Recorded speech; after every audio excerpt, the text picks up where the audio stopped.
Channel MS सिखाबाद पर। आप सभी जानते हैं इससे पहले की क्लास में हम लगातार ये हिस्ट्री क्लास आपके लिए लेकर के आ रहे थे। इससे पहले की क्लास में हमने राजा राम मोहन राय के द्वारा सती प्रथा का कैसे अंत किया गया वहाँ तक की क्लास को कंप्लीट कर लिया था। तो हमें आशा है हमारी जितनी भी अभी तक की क्लासें हुई हैं आपको वो सभी क्लासें पसंद आई होंगी। अगर आपको क्लासें पसंद आई हैं तो चैनल को सब्सक्राइब करना नहीं भूलें। अगर आपने अभी तक चैनल को सब्सक्राइब नहीं किया है बेल आइकन को क्लिक कर लें, जिससे कि आपको हमारी क्लास का लेटेस्ट नोटिफिकेशन मिलता रहेगा। तो हमने अपनी कल की क्लास में विलियम बेंटिंक को पढ़ा था। 1828 से 1835 तक उसका शासन रहा। उसी के शासन में सती प्रथा का अंत हुआ। किन के प्रयासों से अंत हुआ वो तो आप सभी जानते हैं, राजा राम मोहन राय की प्रयासों से सती प्रथा का अंत हुआ। तो उससे पहले क्लास स्टार्ट करने से पहले बता दें कि हम आपके लिए अब डेली 2 क्लासें लेकर के आया करेंगे। तो आइए शुरू करते हैं आज की क्लास। सती प्रथा का बंगाल में अंत कब हुआ? 1829 में। मद्रास और बम्बई में सती प्रथा का अंत कब हुआ? 1830 ईस्वी में। इसने शिशु वध तथा शिशु बलि पर रोक लगा दी। किसने बलि पर रोक लगा दी? विलियम बेंटिंक जब वो शासन में आया अपने तो उसने क्या किया? शिशु बल यानी शिशु वध यानी बच्चों की मृत्यु हो कर लोग मार देते थे बच्चों को, और शिशु की बलि यानी छोटे बच्चों की बलि दे देते थे। उन चीज़ों पे इसने क्या किया? रोक लगा दी।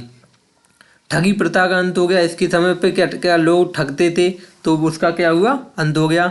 अंग्रेजी शिक्षा को माध्यम बनाया गया इसके शासन में। पहला विधि आयोग बना इसके समय। अध्यक्ष उसका कौन बनाया गया? मैकाले। 1834। 1832 में अजमेर में देसी राजाओं का दरबार आयोजित किया गया। क्या किया गया? देसी राजाओं का दरबार, जिसमें 6 राजा आए थे। कौन कौन? तारागढ़ दुर्ग में दुनिया का दूसरा जिब्राल्टर जिसे कहते हैं, इसे यहाँ पे 6 राजाओं को इसने बुलाया था तारागढ़ दुर्ग में। भारत का जिब्राल्टर ग्वालियर के किले को कहते हैं। भारत का ग्वालियर किसे कहते हैं? ग्वालियर के किले को भारत का जिब्राल्टर कहते हैं। तथा दुनिया का दूसरा जिब्राल्टर किसे कहते हैं? तारागढ़ किले को यानी तारागढ़ दुर्ग को क्या कहते हैं? दुनिया का दूसरा जिब्राल्टर। और भारत का जिब्राल्टर किसे कहते हैं? ग्वालियर के किले को। 1835 में प्रेस को स्वतंत्रता दे दी गई कि आपको प्रेस के लिए यानी कोई लाइसेंस की आवश्यकता नहीं होगी, आप कुछ भी छाप सकते हैं। और किस अधिनियम द्वारा दी गई ये स्वतंत्रता? भारतीय प्रेस अधिनियम 1835 के द्वारा इन्हें ये स्वतंत्रता दी गई। इसने इलाहाबाद में सदर निजामत अदालत और सदर दीवानी अदालत की स्थापना की। किसकी स्थापना की इसने? सदर निजामत अदालत और सदर दीवानी अदालत की इसने क्या की? स्थापना की। हाई कोर्ट में फांसी की जगह अंग्रेजी को लागू किया इसने। क्या किया? फारसी की जगह, सॉरी फांसी नहीं फारसी। हाई कोर्ट में फारसी भाषा की जगह इसने क्या किया? अंग्रेजी को क्या किया? लागू कर दिया। इसके बाद शासन में कौन आता है? मैनकॉक।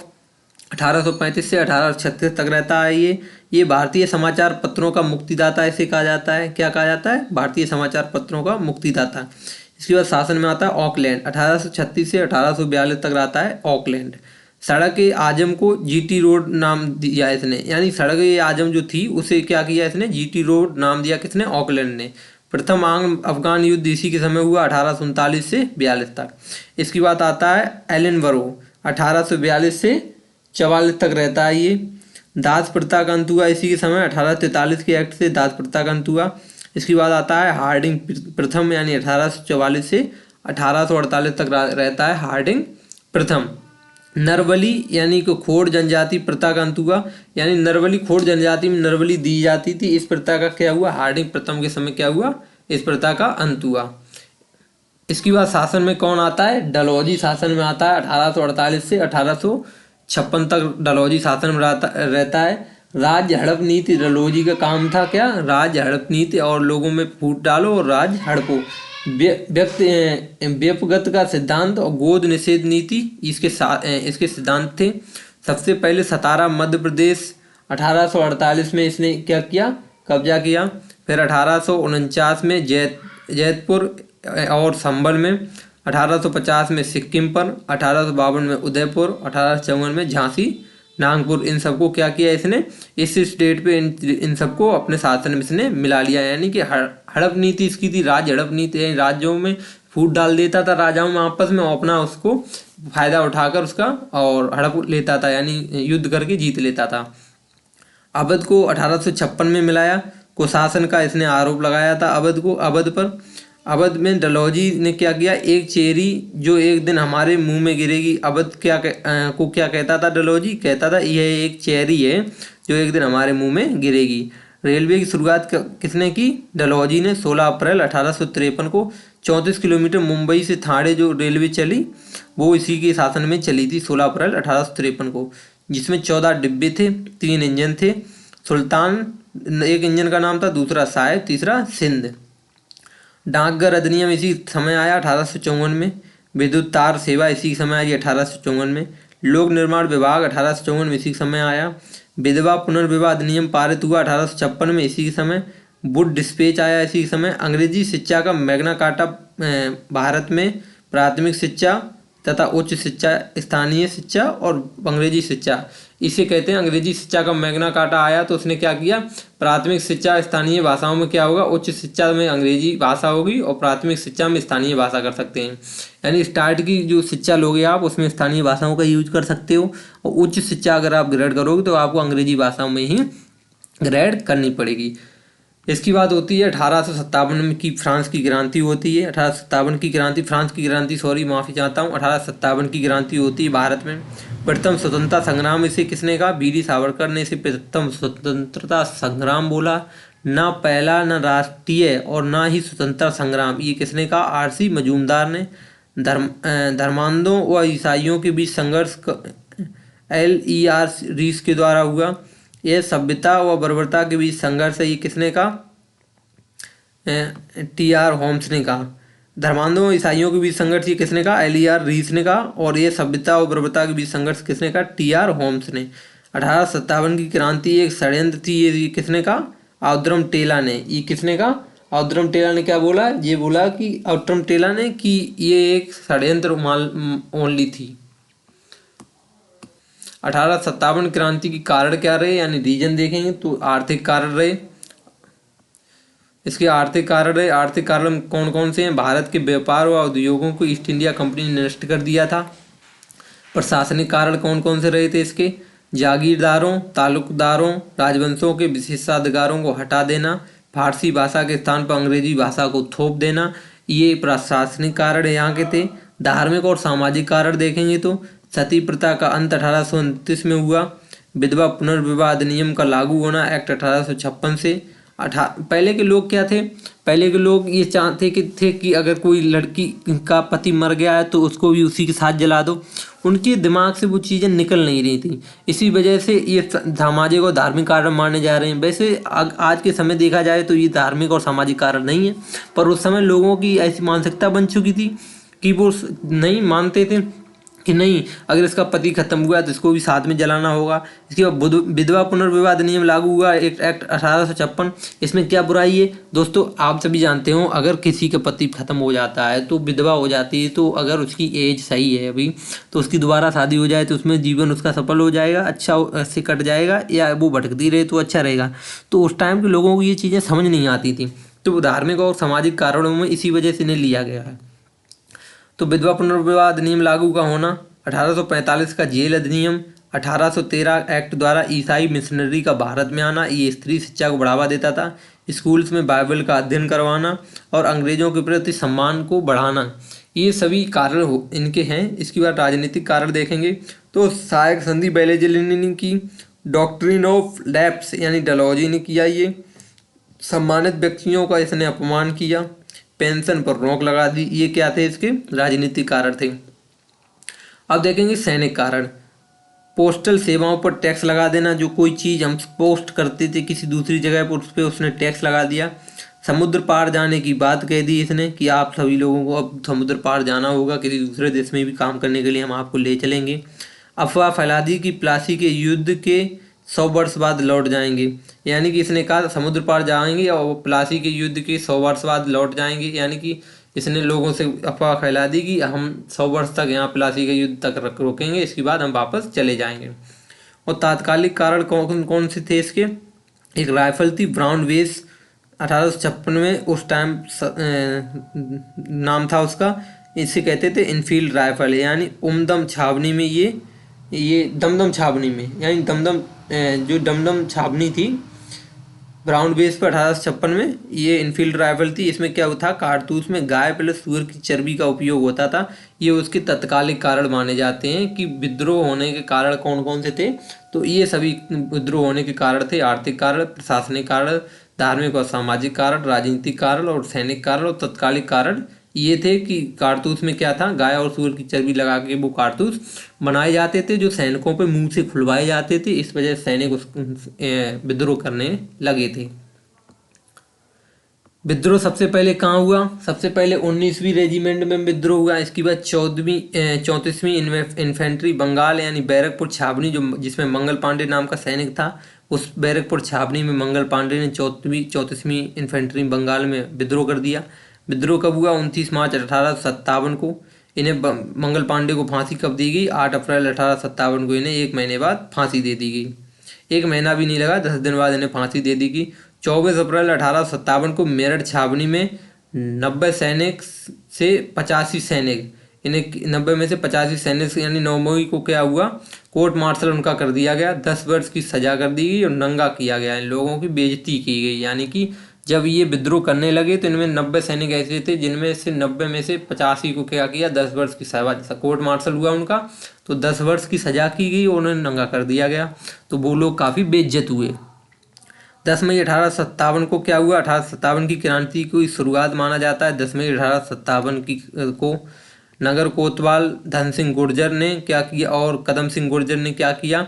11 मई 1857 को लोग दिल्ली पहुंचे। इन्होंने एक नारा दे दिया कि चलो दिल्ली की ओर चलो, अब ऐसे काम नहीं चलेगा। तो नगर कोतवाल ये लोग थे, धन सिंह गुर्जर और कदम सिंह गुर्जर। इन्होंने 11 मई को कहा अब दिल्ली की ओर चलो। 12 मई 1857 को मुगल सम्राट बहादुर शाह जफर को नेता घोषित कर दिया। दिल्ली पहुंच के इन्होंने क्या कहा, आप हमारे अब नेता हो। वास्तविक कमान क्या थी? कमांडर बख्त खां को इन्होंने वास्तविक कमान सौंप दी थी। दमन के लिए अंग्रेजी अधिकारी उस टाइम कौन कौन आया? निकोलसन और हडसन आए, पर निकोलसन मारा गया उस टाइम पर। बहादुर शाह जफर लाल किले में लाल किले में पकड़कर कैद कर दिया गया ऐसे, जिसे हुमायूं का मकबरा, फिर ये का क्या हुआ, हुमायूं के मकबरे में ये पहुंच गया बहादुर शाह जफर।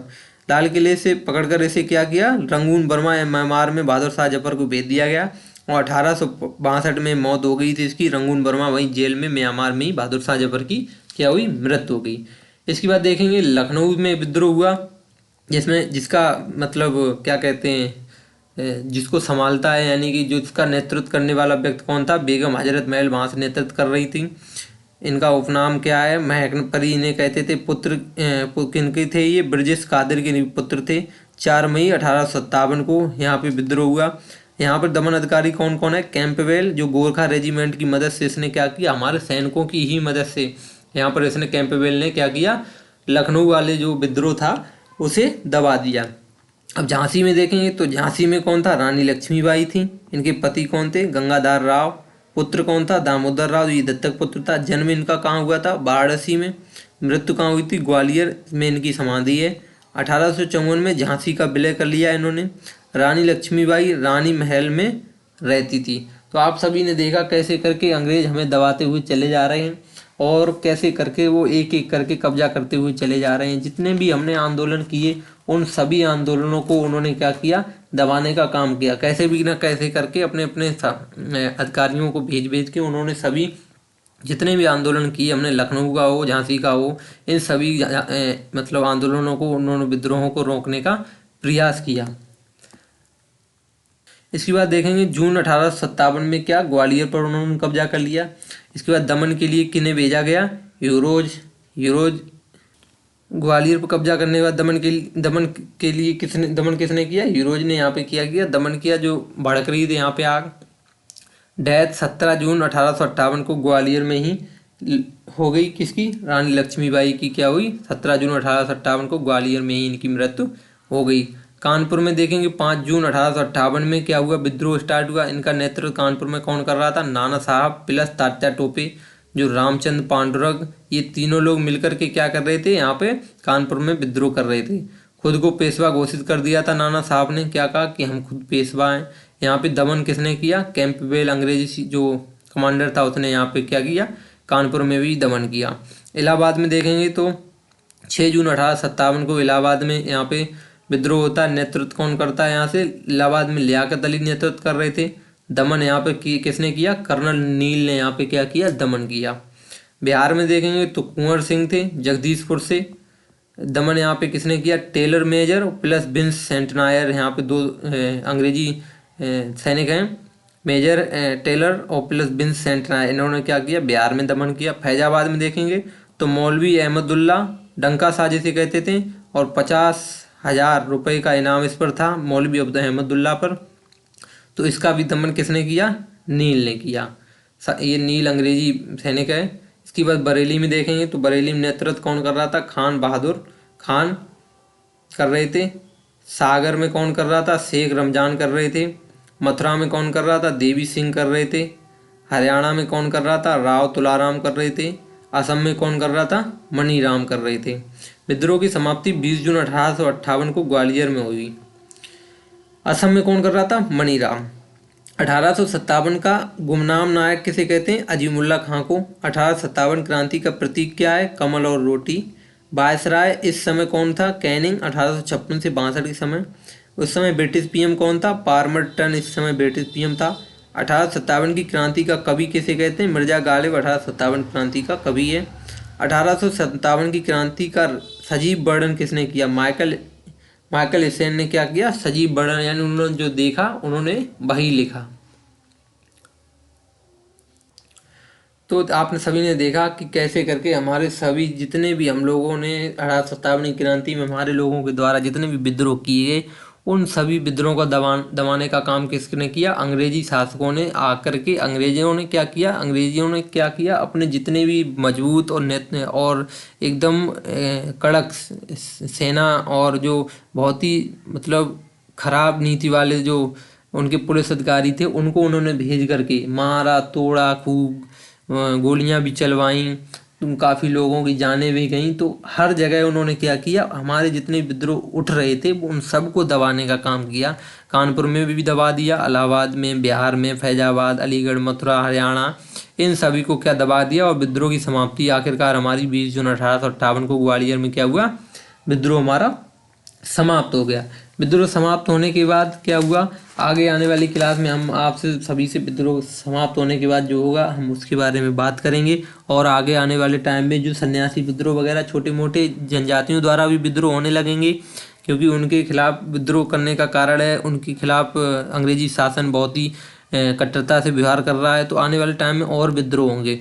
तो इस क्लास के माध्यम से हम आप सभी को बता दें, आज से हम 2 क्लासें लेकर के आएंगे, एक सुबह एक दोपहर के टाइम। तो हमें आशा है आपको हमारी क्लासें पसंद आती होंगी। अगर आपको हमारी क्लासें पसंद आती हैं तो अगर आपने अभी हम तक हमारा चैनल सब्सक्राइब नहीं किया तो चैनल को सब्सक्राइब कर लें, बेल आइकन को क्लिक कर लें, जिससे आपको क्लास का लेटेस्ट नोटिफिकेशन मिलता रहेगा। तो मिलते हैं कल दोस्तों नई क्लासों के साथ। जय हिंद दोस्तों, जय हिंद भाइयों।